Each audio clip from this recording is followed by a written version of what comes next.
Our first witness is Mark Kelly. He's a retired astronaut and U.S. Navy captain. Captain Kelly recently co-founded Americans for Responsible Solutions.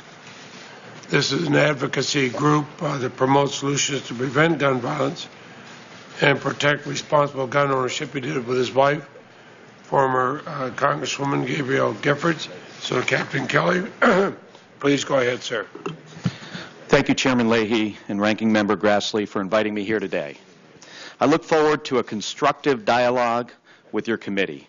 I also want to take the opportunity to congratulate Gabby's friend and much respected former colleague, Jeff Flake, on his new role as Arizona's junior senator. As you know, our family has been immeasurably affected by gun violence. Gabby's gift for speech is a distant memory.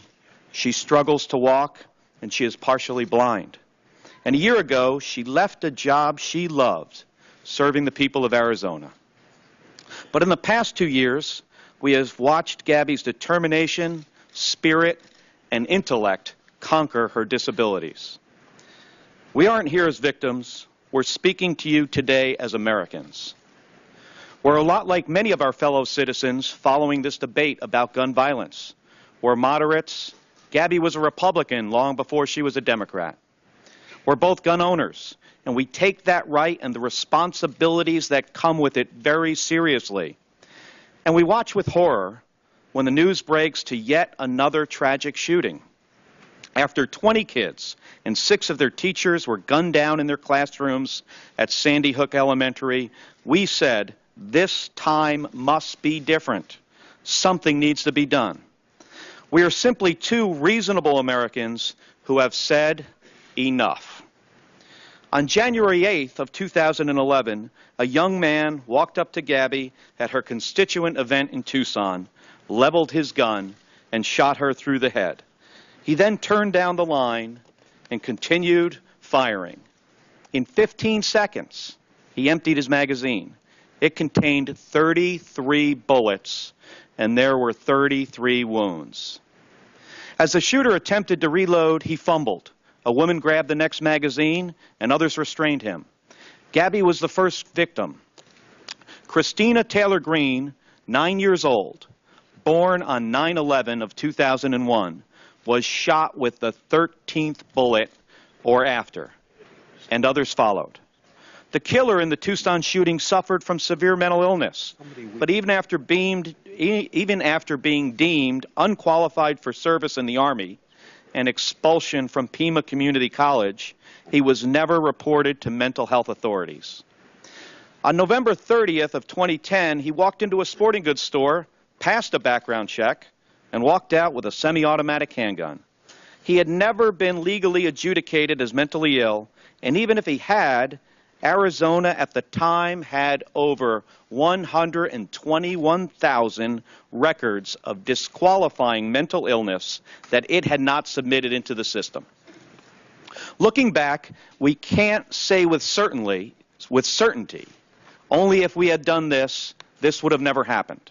There isn't just one thing that would have prevented the Tucson shooting from being written into the history books. Gabby is one of roughly 100,000 victims of gun violence in America each and every year. Behind every victim lays a matrix of failure and inadequacy in our families, in our communities, in our values, in our society's approach to poverty, violence, and mental illness, and yes, also in our politics and in our gun laws. One of our messages is simple. The breadth and complexity of gun violence is great, but it is not an excuse for inaction. There's another side to our story. Gabby is a gun owner, and I'm a gun owner. We have our firearms for the same reasons that millions of Americans just like us have guns, to defend ourselves, to defend our families, for hunting, and for target shooting.